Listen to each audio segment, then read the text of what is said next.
It's the night before the final exam of the semester, and you find yourself desperately studying at the last minute. While you study, you feel stressed out, anxious, and burned out after realizing that you could have done this much earlier, but you just decided not to. This is a common scenario among college students because it's what procrastination is. So, what is procrastination? Well, according to an article titled "What is Procrastination" by Kendra Cherry, she states that procrastination is the act of delaying or putting off a task until the very last minute or past their deadline. But why do we procrastinate? Why do we wait until the very last minute just to perform a task, only to be more stressed when we actually do them? Well, some might actually argue that by procrastinating, they're able to temporarily relieve that stress, but that's just not true.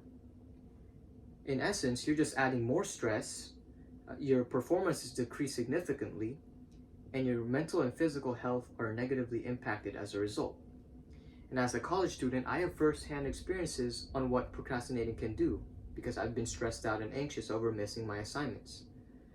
So I've decided to do my own research on this topic, and I have found potential solutions that can actually avoid procrastination, and solutions that you, my fellow college students, may also use who struggle with procrastinating as well.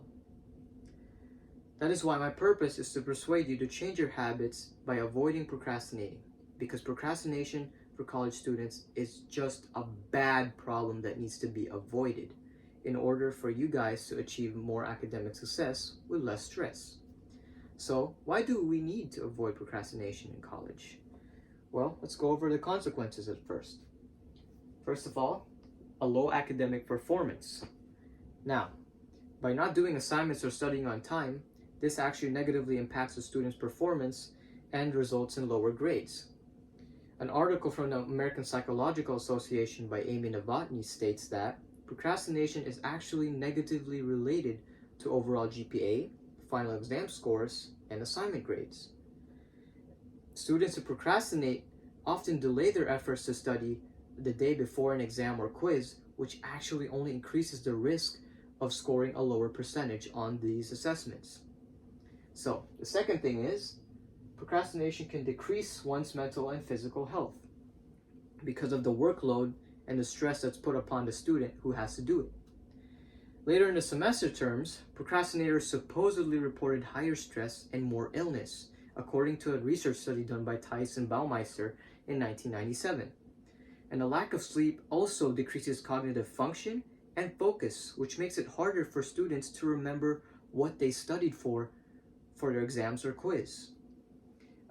And this is also supported by a biomedical and biotechnology research journal, which indicates that fears of failure and inadequacies increase depression among college students. And finally, procrastination can also lead to a lack of social awareness. But why is that important? Well, in college, you make a lot of connections and social relationships with your peers and your professors, which actually build you up as a person and later in life when you go on to the workforce. Therefore, having so much work to do can actually deter your ability and time to be able to make these types of relationships, which in turn only makes your self-esteem lower, increase depression, anxiety, and even make you feel despaired. Now that I've gone over some of the negative consequences of procrastination, let me offer you guys some advice and solutions on how to mitigate this bad habit that everyone can do. Starting off with an organized plan. A structured and organized plan is a good start for avoiding procrastination because it helps you keep track of the assignments or exams that you need to complete and study for. A study in the Journal of Graduate Medical Education by Schrager and Sadowski states that having a written plan of action increases your productivity.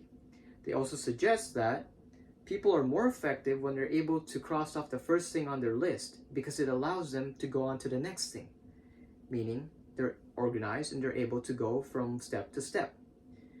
The second thing is dividing work into small steps or segments.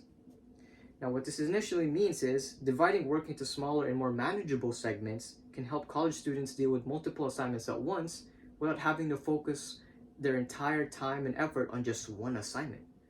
An example of this could be prioritizing assignments with fewer questions first and then doing the most comprehensive and harder assignments on a later date. The third tip to avoid procrastination is by removing distractions in your environment. Now, the most important thing is no phones, because phones mean you can just surf through the internet and go to social media, which in turn won't make you feel enticed to do the work that needs to be done, because you need to focus entirely on the work and your studies in order to avoid procrastinating. And as a result, if you do end up doing that, not only are you able to focus on your work, you'll also be more productive, and you'll finish your work much faster in an environment where phones or any other electronic devices are not present. And I have also even followed this step myself, and I couldn't believe how much success and work I was able to do just by not having my phone in front of my face. So if I can do this, then I'm confident that you guys can also do it as well. Along with this idea, experts also agree, because according to Schrager and Sadowski, using time wisely includes limiting your workload to activities that you are trying your best to do, especially towards your goal. So if your goal is to do your assignments and up your grades a little bit, then this is definitely important to acknowledge. So now that I've given you these solutions and how to follow them, I want you to visualize what can happen when you put them into action yourself. So since procrastinating is a bad habit, it will be difficult at first for some of you to stop doing it. But through discipline and determination, it will become easier and eventually be part of your routine. So I want you to do this. Imagine that you wake up in the morning refreshed and motivated to start the day, and ready to complete the tasks and work from your classes ahead of their deadline. With this picture in mind, you'll be motivated to change your ways, knowing of the positive benefits that will improve your performance and health in college. Because with a clear plan, you'll be confident on what to do first and take care of assignments on your schedule, and as a result, your schedule will be more flexible and you'll have more time to do other assignments and other activities.